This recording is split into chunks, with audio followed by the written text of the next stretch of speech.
Dari sekian tahun kita di masyarakat, oke, akhirnya gini diwujudkan lah. Sehingga harapannya sih kita benar-benar jadi peternaknya lah. Kita kalau tanda kutip mah, kalau kita cuma duduk di meja kan masalahnya kayak seolah-olah gampang gitu diselesaikannya. Betul. Ketika kita Sinergi Foundation itu memposisikan jadi pelaku, jadi peternak, oh gini, bener jadi peternak mada. Tidak mudah. Tidak semudah membalikan telapak tangan. Waktu 3 bulan itu saya pikir dulu ya cukup untuk budidaya dan itu menguntungkan, ternyata enggak juga loh. Gitu. Jadi wajar ternyata. Dulu kita dalam tanda kutip ya, mungkin lembaga-lembaga filantropi yang lain juga mungkin rada kesel juga dengan mitra kan gitu. Kenapa sih harus dijual kan gitu. Begitu kita jadi peternak, hal itu wajar dilakuin.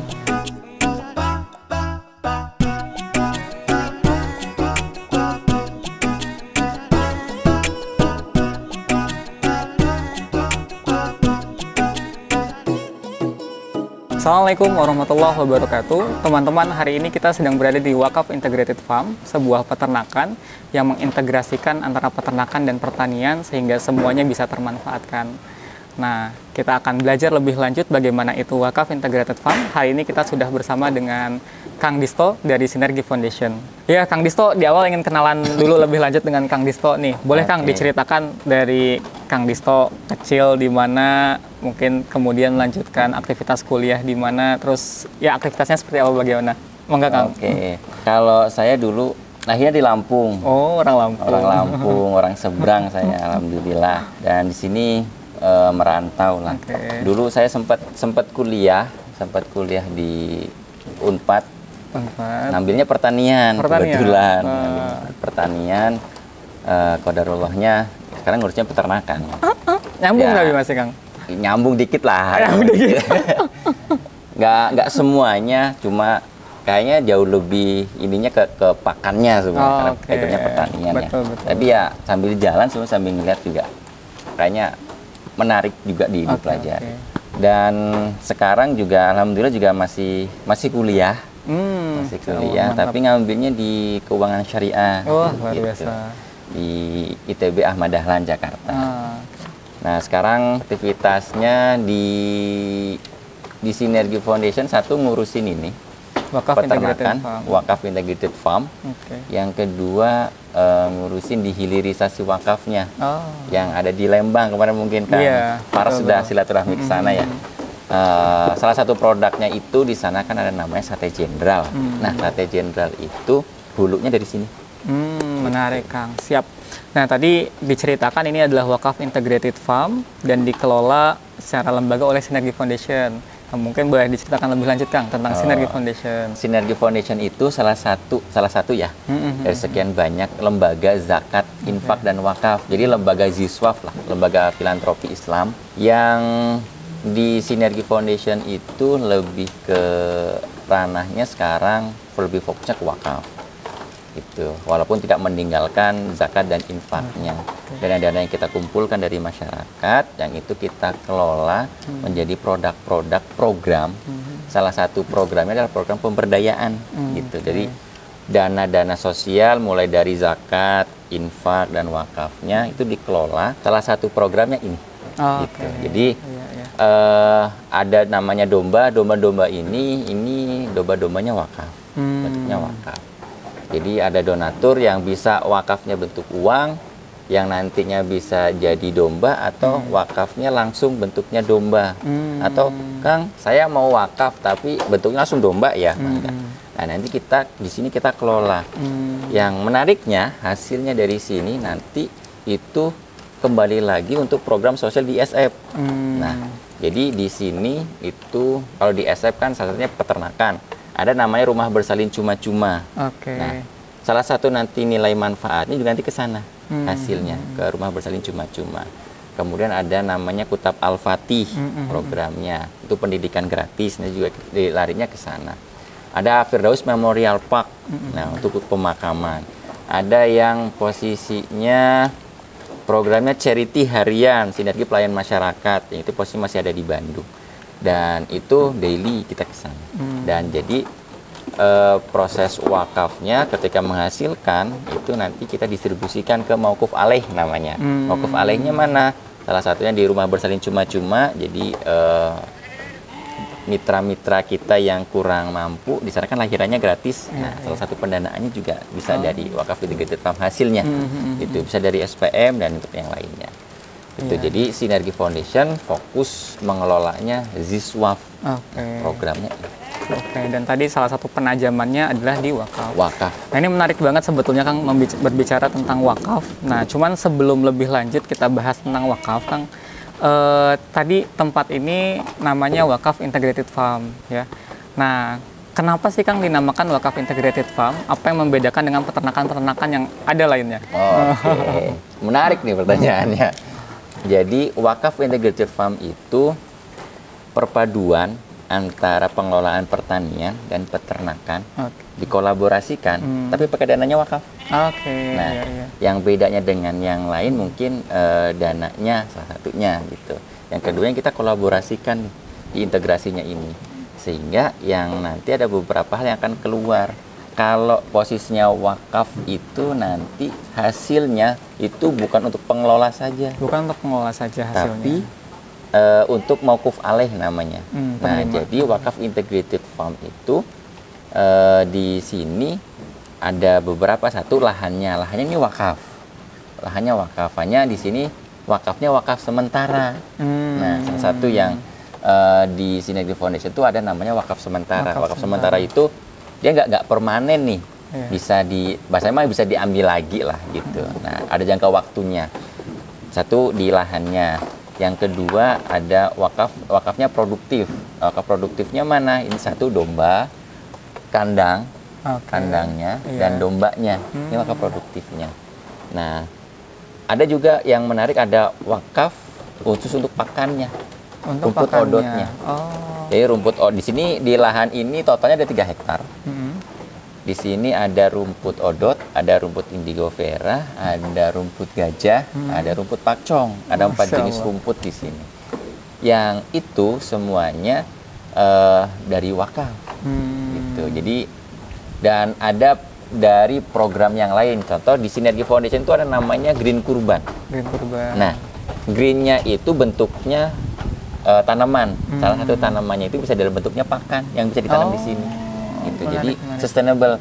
Jadi ketika teman-teman di Sahabat Agri Quran ini berkurban lewat Green Kurban, nanti nggak cuma di hari Green Kurbannya aja. Nanti kita tanam nih, karena ada nilai greennya kan. Kita tanam yang tanaman ini nanti sustain. Gitu. Nah, salah satu yang membedakannya itu untuk yang lainnya. Yang kedua, pengelolaan dananya. Pengelolaan dana. Nah, karena ini wakaf, bacaan di depannya ada wakaf nih. Betul. Semua dikolaborasikan nih. Nah, apakah semua di sini wakaf aja? Enggak. Gitu.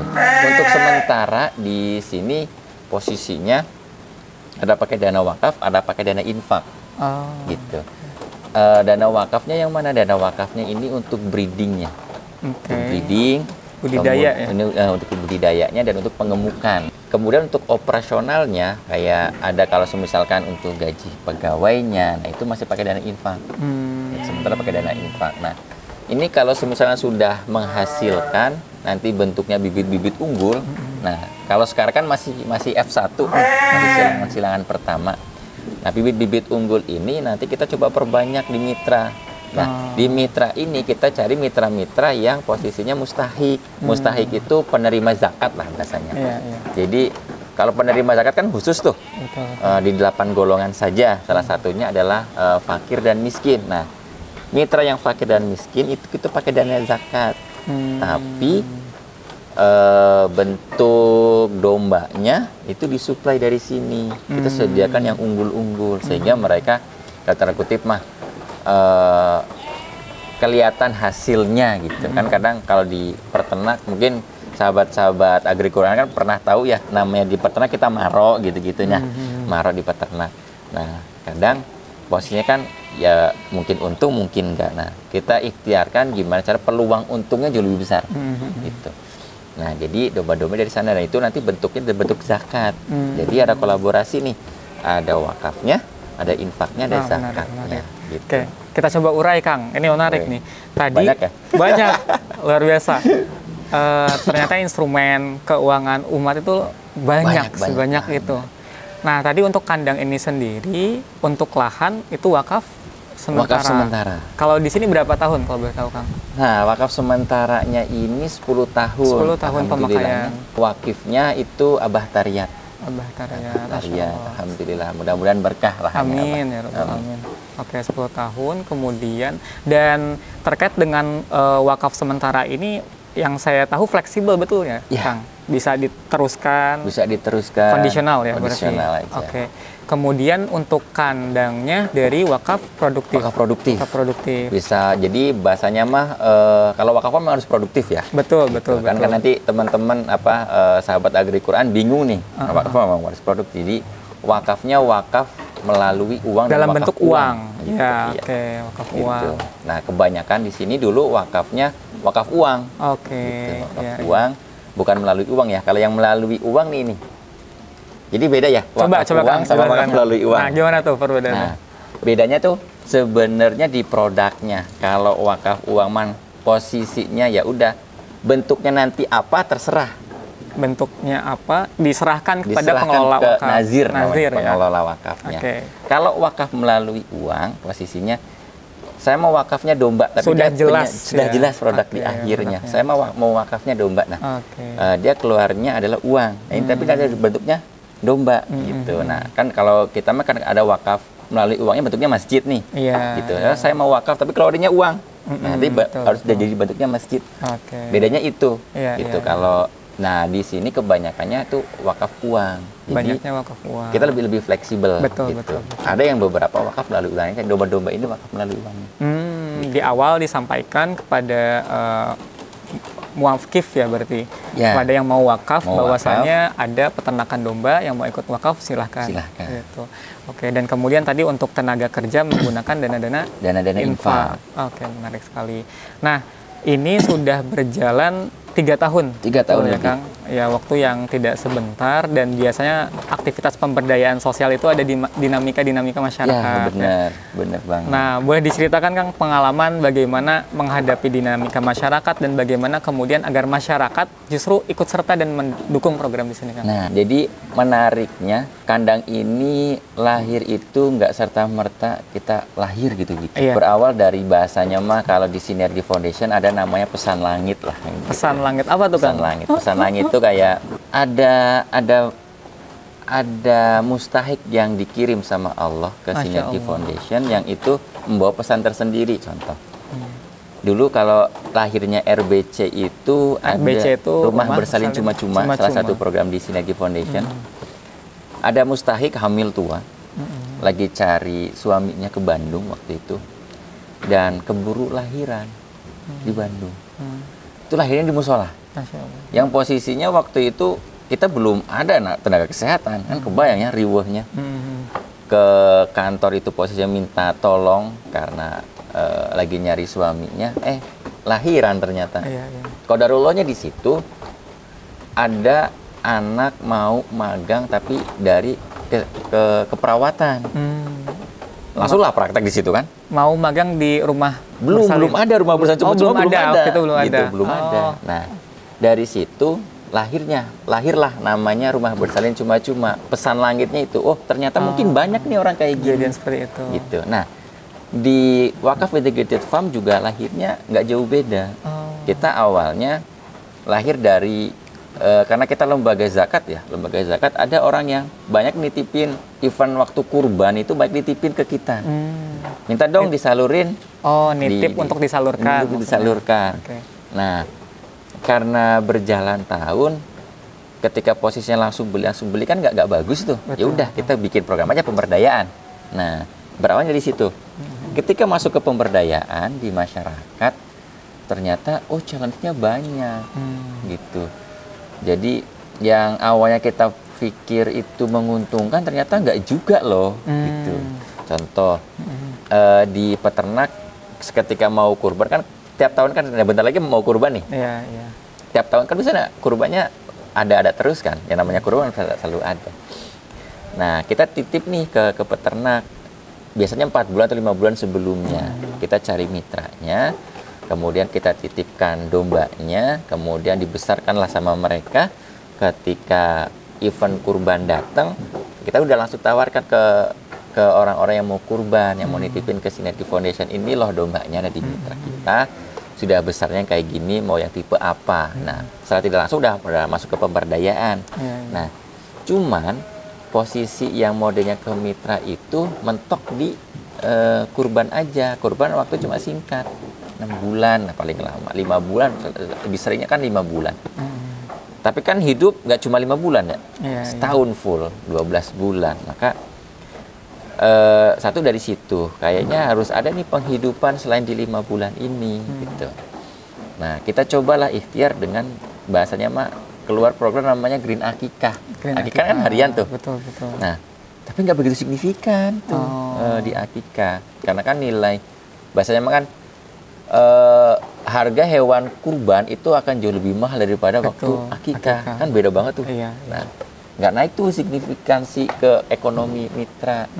Itu baru ke ranah budidayanya. Nah, belum lagi ternyata ketika mereka budidaya tuh nggak untung-untung amat ternyata. Nah, terus ada banyak yang gagal.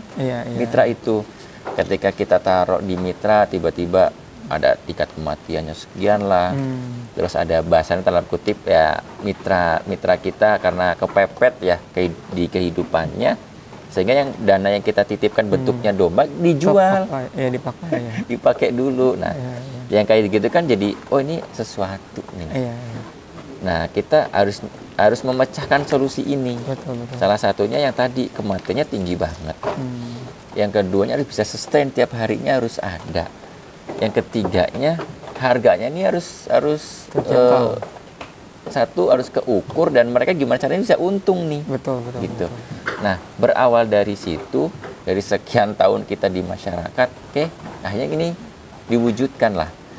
Sehingga harapannya sih kita benar-benar jadi peternaknya lah. Kita kalau tanda kutip kalau kita cuma duduk di meja kan masalahnya kayak seolah-olah gampang gitu diselesaikannya. Betul. Ketika kita Sinergi Foundation itu memposisikan dia jadi pelaku, jadi peternak, gini, bener jadi peternak mada. Tidak semudah membalikan telapak tangan. Waktu 3 bulan itu saya pikir dulu ya cukup untuk budidaya dan itu menguntungkan, ternyata enggak juga loh. Gitu. Jadi wajar ternyata. Dulu kita dalam tanda kutip ya, mungkin lembaga-lembaga filantropi yang lain juga mungkin rada kesel juga dengan mitra kan gitu. Kenapa sih harus dijual kan gitu. Begitu kita jadi peternak, hal itu wajar dilakuin. Dan dapur harus ngebul. Asetnya cuma ada ini. Kebutuhannya mendesak lagi. Apalagi kalau posisinya anak sakit lah. Mau buat sekolah. Ngebon juga udah ngebonnya banyak kan, utangnya banyak kan. Bingung mereka nih. Jadi, ini wajar. Dari kewajaran ini, tapi harus kita siasatin. Kan nggak baik tuh namanya kan. Ya di mana-mana kalau namanya menjual bukan haknya kan tetap aja nggak baik. Tapi kan kita harus nyari solusi dari permasalahan itu. Nggak serta-merta kita harus tinggalkan kan. Walaupun kita pending dulu nih di masyarakatnya. Kita jadi peternaknya dulu. Kita mundur dulu ke belakang, kita jadi peternaknya, kita rasain. Nah lo, rasain gini tadi di peternak kan gitu. Jadi kita tahu, iya. Mungkin di peternak mah nggak pernah ngitung yang namanya biaya pakan. Karena habis dari sawah mereka ngarit. Biasanya mah waktu luang buat ngarit. Akhirnya biaya pakan mah nggak kehitung, nggak dinominalkan sama mereka. Kita sekarang posisi di sini, disatuin, blok. Kebayangkan biaya pakannya keluar sekian ratus per ekor per hari, jadi sekian. Ketika nantinya jadi daging, kita jual harus nilainya sekian. Cukup nggak ternyata? Nah, yang dari situ kita baru tahu, ternyata memang kadang memang nggak untung sebenarnya mah. Di peternak itu memang nggak untung ya, bahasanya cuma nabung doang. Kan kebayang kalau cuma nabung. 3 bulan, 4 bulan cuma nabung. Iya kalau banyak, kalau sedikit. Maka di peternak-peternak kita mirisnya adalah ya peternaknya cuma sedikit, 3 ekor, 2 ekor, ya gimana mau sejahtera kan gitu. Nah, kita ikhtiarkan nih ketika kita jadi peternak, kita tahu di sini, oh kayak gini, oh perawatan tuh kayak gini. Mungkin di peternakan asal ya. Iya. Kalau sakit gimana? Oh ya udah, panggil aja dokter hewan. Ya kalau ada dokter hewannya, kalau enggak kan gitu. Jadi biarin weh gitu. Kan penyakit di sini jadi kitanya tahu pengobatannya gimana, perawatannya gimana. Sehingga ketika kita nanti ke peternak kita lebih paham. Oh saya juga peternak loh. Jadi pendekatannya jauh lebih enak lah. Kalau nama-namanya sama-sama peternak kan gampang nih. Ah Pak Kia tuh kan gitu. Iya, betul. Jadi kalau posisinya cuma kita memposisikan diri cuma di atas meja, terus ke peternak cuma pendampingan, kayak seolah-olah kan jadi kamu ilmunya cuma ilmu buku, gitu. Ilmu realnya kan kadang ada beberapa hal yang berbeda di lapangan. Itu sih, makanya ikhtiarnya ke sana. Gitu. Jadi sebetulnya tidak ada tantangan atau perlawanan dari masyarakat. Justru masyarakat menyambut program ini. Cuman PR-nya tadi setelah masyarakat mendapatkan fasilitas dari program ini, gimana caranya men-solve tadi ya problem-problem ketika keuangannya habis, terus harus menjual. Gitu. Nah, kemudian gimana Kang solusinya nih? Nah, solusinya kita lagi ikhtiarkan nih sebenarnya.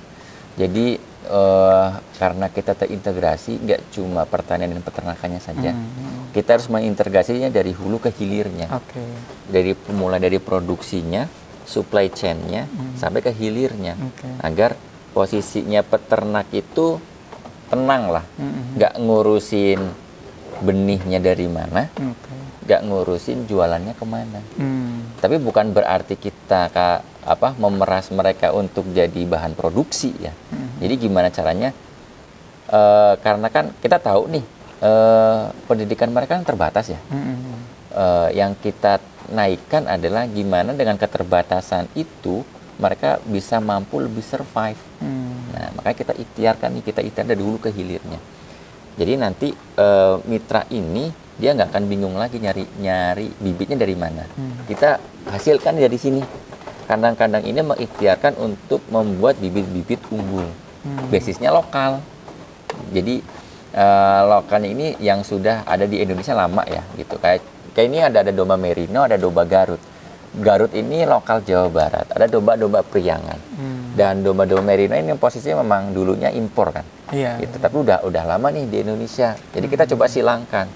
Harapannya dapat bibit unggul yang posisinya kita bisa besarkan di mitra, yang nantinya dengan keterbatasan mereka yang tadi hasilnya jauh lebih bagus. Nah, ketika hasilnya jauh lebih bagus, kita serap lagi nih mereka. Jadi mereka mau fokus supaya produksi. Jadi semakin banyak yang dia produksi akan semakin banyak profit yang akan mereka dapat. Gitu. Nah, sekarang posisinya Wakaf Integrated Farm baru sampai mana? Wakaf Integrated Farm sekarang posisinya baru sampai di pembuatan bibit. Pembuatan bibitnya. Maka tadi nanti kita bisa lihat ada bibit-bibit calon F1-nya. Hasil dari silangan Merino sama Garutnya. Nah, yang keduanya itu kita nggak meninggalkan mereka nih di masyarakatnya. Jadi kita masih pakai di eventan kurban. Di eventan kurban itu kita hanya beberapa mitra yang dalam tip yang amanah ya. Yang amanah kita masih tetap terus jaga untuk kita coba berdayakan sehingga nanti domba-domba kurban tidak semuanya ada di sini. Sebagiannya ada di mitra gitu. Agar kita juga kita tahu di sini hitungan sebenarnya berapa sih keuntungan buat mereka. Kalau dihitung di atas kertas mah benar untung gitu. Tapi ketika kita combine, kita juga ada di sini. Kita ngelihat kita memposisikan jadi peternaknya, oh ternyata plus gitu. Begitu di peternak, oh ternyata ya wajar mereka dianggap untung karena posisinya biaya pakan tadi yang tadinya kalau di sini dinilai, di mereka nggak dinilai. Kan kayak seolah-olah mereka mah dibayar untuk nyari makannya aja sebenarnya. Nah, itu yang kita coba lagi benahi. Tapi kita nggak meninggalkan mereka nih, gimana caranya di mitra juga tetap jalan. Sehingga nanti ketika kita udah dapat F2-nya dari sini, kita bisa taruh di mitra. Jadi sustainnya setelah kurbannya ada. Gitu. walaupun perjalanannya selama 3 tahun kita baru dapat F1 ya. Lumayan di sini rada lama. Tapi kita tetap optimis insya Allah, karena beberapanya kita selalu perbaikan, jadi kita tahu nih letak salahnya di mana, enaknya sih gitu. Jadi karena barangnya banyak, populasinya di sini ada sekitar 115 ekor di posisi di breeding, jadi kita tahu tantangan di masyarakatnya gimana. Nah, ada beberapa hal nih yang bahasanya dalam tanda kutip di masyarakat makan, karena satu, ketika kita titipin mada, mereka pasti was-was ya, harus ngejaga segala macamnya. Jadi mereka nggak mau spekulasi untuk riset, bahasanya mau untuk coba-coba. Kita di sini uji coba nih. Ada beberapa hal yang di sini pernah gagal. Perjalanan 3 tahun itu kegagalannya banyak lah. Yang itu jadi bahan yang bagus untuk kita infokan ke masyarakat, kita infokan ke peternak. Jangan kayak gini loh, dampaknya kayak gini. Gitu. Contoh, ketika kita posisinya diumbar dombanya, jangan serta-merta cuma diumbar. Gitu. Dampaknya apa? Dampaknya domba ini bisa makan plastik, bisa makan tali. Efeknya apa ketika mereka makan itu? Dia akan nyumbat di ususnya, di lambungnya. Kita coba bongkar, kita belah, di dalamnya memang kesumbat itu.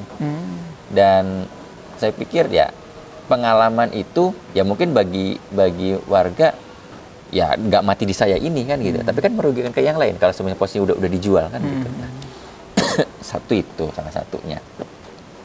Kemudian kita pernah nih uji coba pakan-pakan baru. Kalau di teman-teman kan biasanya kita pakai silase gitu-gitu. Kita uji coba nih, kita bikin silase, kita coba kasihkan ke domba. Secara hitungan benar, untung. Dipraktekin di sini nggak juga tuh. Gitu. Jadi dampaknya apa sih kalau pakai silase? Mencret domba itu. Dan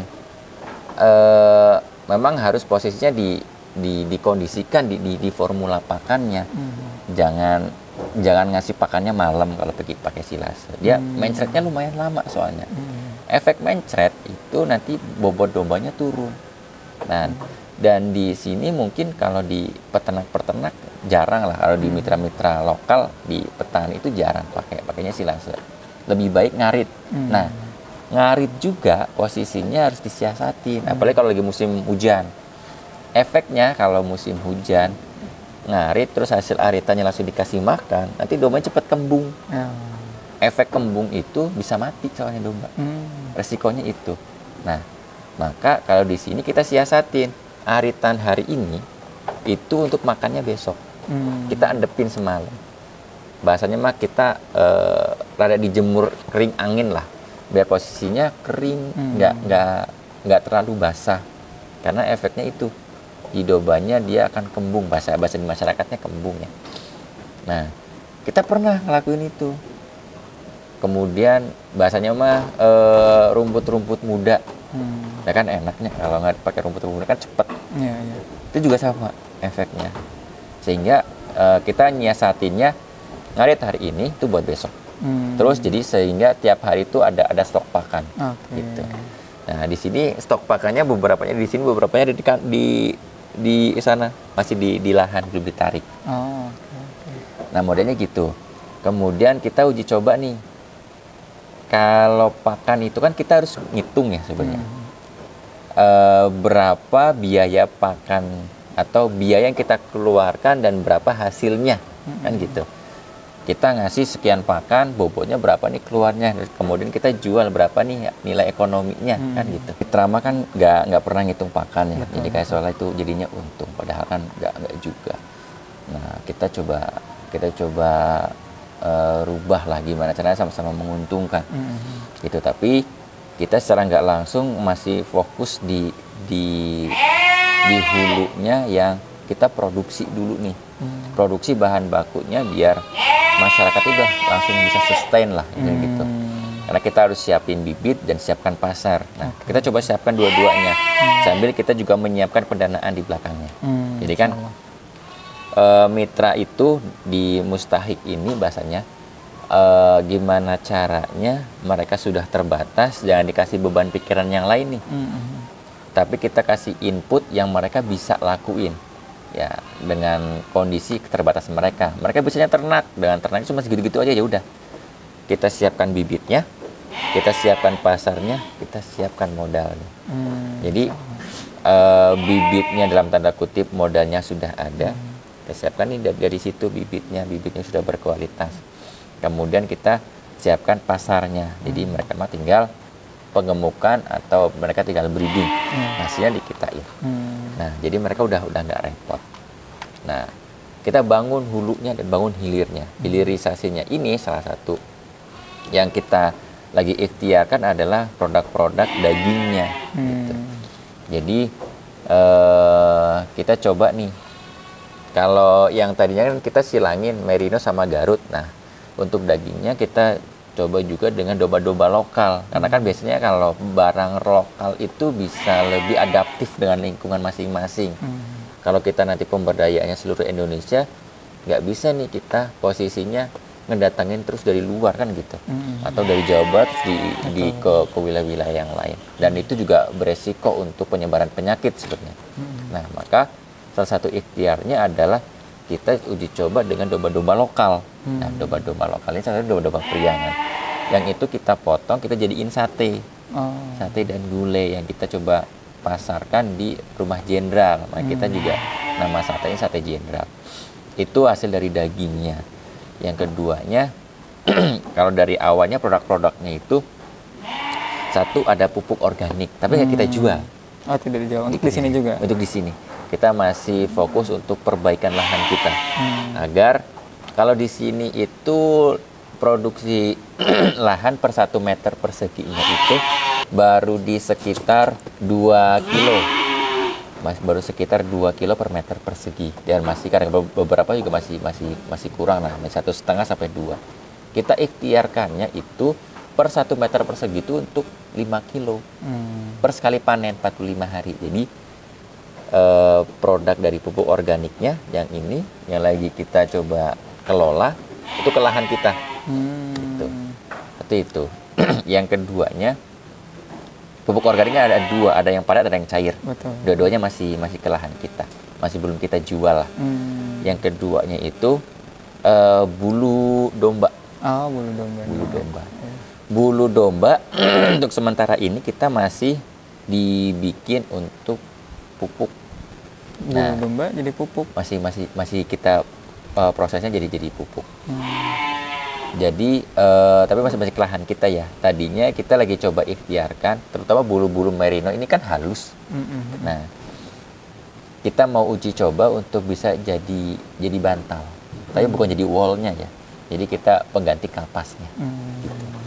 Dan beberapa risetnya tuh bagus dan itu bisa dipakai sih gitu. Nah, kita mau uji coba itu. Bulu-bulunya sementara ini masih dibikin pupuk. Yang selanjutnya itu produknya itu tadi yang daging-dagingannya. Daging-dagingannya. Yang selanjutnya itu barang hidup. Barang hidupnya itu hewannya, dombanya. Dipasarkannya untuk green akikah sama green kurban. Gitu. Jadi mulai dari kotorannya sampai ke barang yang sudah diolahnya sudah ada. Bahkan sampai ke bibitnya pun kita selalu kembangkan. Bibit di rumputnya ya. Bibit rumputnya. Jadi mulai dari di lahan sampai posisinya jadi siap santap semuanya sudah ada lah. Gitu. Tinggal kita mau uji coba dioptimalinnya di mananya dulu. Kita baru ikhtiar optimalkannya satu, karena ini setiap hari ada dan produksi terus. Satunya adalah di pupuk organiknya. Yang keduanya adalah di hilirisasinya di satenya. Ketika nanti permintaan satenya meningkat, produksinya meningkat, maka akan berdampak pada produksi di lahannya. Gitu. Domba-dombanya harus diproduksinya berapa? Sekarang baru per 2 hari itu kita butuh 1 ekor. Per 2 hari. Nah, kita harapannya per hari itu syukur-syukur bisa motong untuk diolah itu bisa 10 sampai 20 ekor. Jadi kebayangkan kalau sehari sudah 10 sampai 20 ekor, taruhlah 10 ekor. Sebulan udah 300 ekor. Kalau peternak itu ngegemukin paling banter 5 ekor, tinggal dibagi aja. 300 bagi 5. Nah, itu yang bisa sustain tiap harinya gitu. Karena kan posisinya mereka butuh itu sebenarnya. Nah, kita ciptain itu dulu. Yang keduanya ada di akikah. Di akikah ini memang alhamdulillah sekarang memang tantangan di akikah lumayan ya. Jadi nggak begitu banyak. Jadi ya sekarang baru sebulan sekitar 5-10 ekor. Dan itu ke mitra kan jadinya berdampak juga tuh, gitu. Jadi nggak terlalu banyak mitra yang kita coba gerakan. Yang selanjutnya adalah di kurban. Di kurban ini alhamdulillah kalau rata-rata donatur yang menitipkan kurban ke Sinergi Foundation khusus untuk yang dombanya itu kan sekitar 400-an. Nah, maka di 400 itu kita split nih. Satu untuk kita bahan riset di sini sekian ekor, biasanya kita sampai 200 ekoran ada di sini, selebihnya itu di mitra. Kita taruh di mitra. Yang di mitra ini harapannya bisa saling combine. Oh, di kita nggak untung, tapi di mitra ternyata untung. Bisa aja iya, bisa aja enggak sebenarnya kan. Verifikasinya kan kita pendekatan personal. Dan kebanyakannya sebenarnya mereka nggak untung. Dalam tanda kutip ya. Karena bahasanya mah keuntungan mereka mah cuma buat dibayar, bentuknya adalah rumput yang dimakan sama domba. Tahu untungnya itu. Gitu. Nggak terlalu beda jauh. Dan kita terus ikhtiar cari formula gimana caranya mitra kita itu harus lepas dari jerat kemiskinan. Oke. Jadi Kang, salah satu pelajaran dalam nih yang bagi saya adalah teman-teman di Wakaf Integrated Farm ini tidak hanya sekedar menyediakan bibit dan pasar saja, tapi ini memberikan pengajaran level tinggi, memberikan keteladanan sebetulnya kan, dengan mendirikan ya plasma kali ya bisa dibilang gitu ya. Sehingga ketika hewan-hewan ini didistribusi ke mitra itu sudah dengan ilmunya juga, ya bagaimana sepaket studi kasus di lapangan, jadi nggak sekedar ngasih. Masya Allah, itu menurut saya sangat berkesan. Dan tadi juga Kang Disto cerita terkait dengan integrated farm ini ternyata akhirnya menciptakan sustainability ya Kang ya. Kemudian juga limbahnya ini nyambung ke pertaniannya ini kemudian masuk juga termanfaatkan oleh kandang. Nah, insya Allah kita mau coba lihat lebih lanjut Kang ya. Boleh. Teman-teman, alhamdulillah hari ini kita mendapatkan banyak ilmu terkait dengan Wakaf Integrated Farm. Di episode selanjutnya kita akan coba melihat lebih jauh bagaimana kemudian ilmu-ilmu integrasi diterapkan, bagaimana kemudian sustainability diciptakan. Saksikan di episode selanjutnya. Terima kasih. Wassalamualaikum warahmatullahi wabarakatuh.